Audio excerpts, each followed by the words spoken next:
Hi everyone, this is Thomas from the product team here at Qlik, and today I'm sharing a new capability with you, which is actually improving an existing capability because we are talking collections today, right? And collections already exist in the product as a way for users to organize content in a way that they want that to be organized on their or in their hub, right? But now we are talking about collections as a public collection, and that gives you as a tenant admin or analytic admin the possibility to organize content in a more governed way and make it easier for your consumers to find content, right? So this is what I'm going to talk about here today in this presentation. This feature is now available in Qlik and SaaS.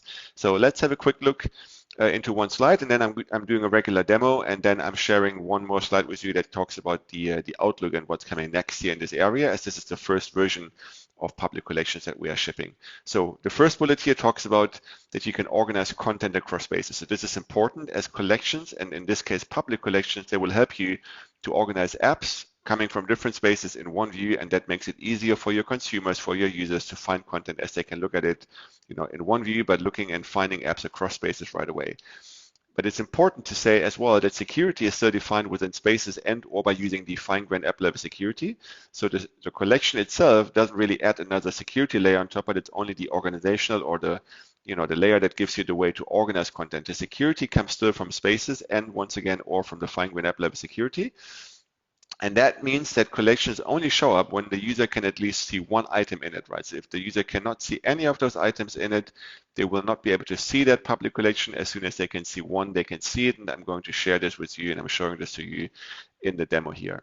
So in all of those kind of bullets here from above, they are making it possible that we can say spaces, they're coming or becoming more and more of an admin or developer tool, really. Spaces, they will stay because it's a pretty powerful tool. And that gives you as an admin or developer, of course, the option to secure the content, giving people permissions to do certain things, giving them roles, assigning them roles, right? But for your consumers, it's important that they can easily find content. And that's our key point here that we are trying to stress, that we want to make it easier and super simple for your consumers to find content. And that's what public collections are supposed to be used for. And once again, I'm going to show you this in the demo here in a second. And then who can create public collections? That is only possible for tenant admins and analytic admins here in the first phase. And that will be possible to do it, going forward in a more fine-grained way. I'm coming to this as well later when I'm talking about the future, the outlook of this feature. But let's start with a quick, look into the demo here. On the left-hand side in my demo environment, I'm logged in as an analytic admin in my scenario here, and this user is the user Tom Drake. On the right-hand side, I'm logged in as a regular user, a regular consumer called Quinn Lemming here, right? So you can see both of those users have already created their own collection. So in this case, it calls Quinn collection, only visible for this user.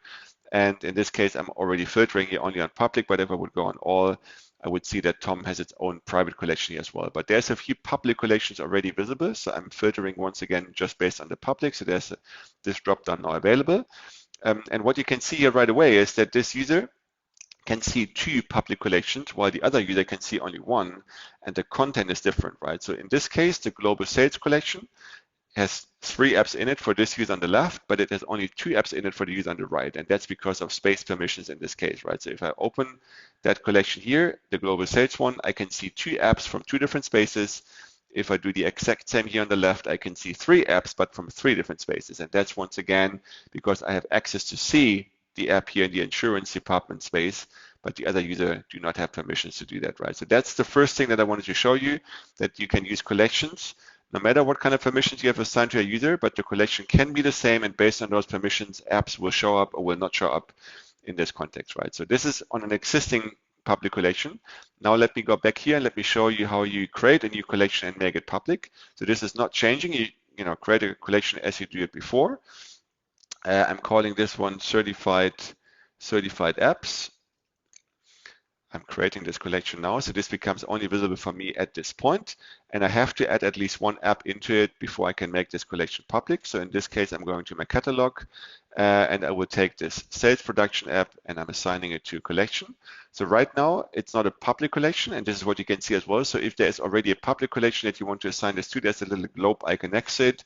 Your own collections, the private ones, they do not show you any of those icons, but the global ones or the public collections are shown and presented to you by having this kind of global icon next to it. So that's easier for you to identify this. But in this case, I want this to be added to the certified apps collection, which is private as of now. So now there is one app in it, and that gives me now the option to say I'm going back to my collections view. and I'm now making this one public, right? So I'm taking this in the context menu saying make public, and this is once again only possible for tenant admins and or analytic admins. And then I do get another notification here, and that just shows me basically or tells me that this collection will now be publicly available, and I'm okay with it. So I make this public. So now I can refresh here on the right, and this will then show me the collection called certified apps as well for this user. So there's only one app in it, right? So now let me actually add 2 more apps to it just to show you how this looks like. So what I'm doing, I'm taking the pharma sales app, I'm adding this to the collection, and now you can see the certified apps one is public. So I do have the kind of little icon next to it as well. Adding this one to it. I'm done with it, and I'm taking the insurance claims one as well. So making this one public, or making this available in this public collection, just adding it to the certified apps one. So I'm done with it. Going back to my collections module here on the left. So the certified apps collection now has 3 apps in it. When I'm refreshing here on the right, I expect 2 apps in it because the permission, they have not changed, right? And there you go. So the certified apps collection is shown to this user, but only with 2 apps in it. And that's what I expected because the insurance claims app is not given away to that user because this user has not permissions or has no permissions to see the app, right? So this is the powerful kind of way of using public collections now as a governed way to really present content to your users, as everyone takes a look at the same collection, the same name, but the content can differ, and that's because of the permissions assigned to those apps, by using space and or fine-grained app level security in this case. And what I wanted to show you on top as the kind of final step here in this demo. So when this user on the right, for instance, wants to go and say, hey, I want like another app to be added here. So in this case, this user may want to add this kind of sales development app that this user has access to a collection. If this user opens this module, this user can only see the collections he or she can add apps to. And in this case, it's only the collection that Quinn owns here. It's only the private collection, as this user is not an analytic admin and or tenant admin in a tenant. So that's concluding the demo. I'm going back, once to the slide deck to show you one more slide that talks about, the what's next area. So you know that you can already add collections today to the homepage as a user, but that's a personal setting. But what's coming next is that you can, as an admin, configure the homepage of the hub. That means if a user comes to the hub for the first time and or the second time, then of course, this collection will be presented to that user on the homepage. So you can basically enforcing people to look at content in a way. And the example where I just created the certified apps collection is a good one because then you could, for instance, present certified apps on the homepage to all your users. When they come to it, they see only those apps they have access to, but all of your users will see the certified app collection on the homepage, right? So this is really what bullet number 1 and 2 talks about here on this slide. And then last but not least, as I mentioned this before, right now it's only the tenant admin and analytic admin who can create public collections. We will make this more fine-grained access controlled here, and most probably there will be another security role added for that so that you can be more specific on who should be able to do that. So yeah, that once again concludes the demo for today. Hopefully it was useful and it showed you an exciting feature. I'm excited about this feature as it is a pretty powerful one on top of our already existing platform here. In case, as always, any other questions, don't hesitate to ask, and talk to you next time. Bye for now.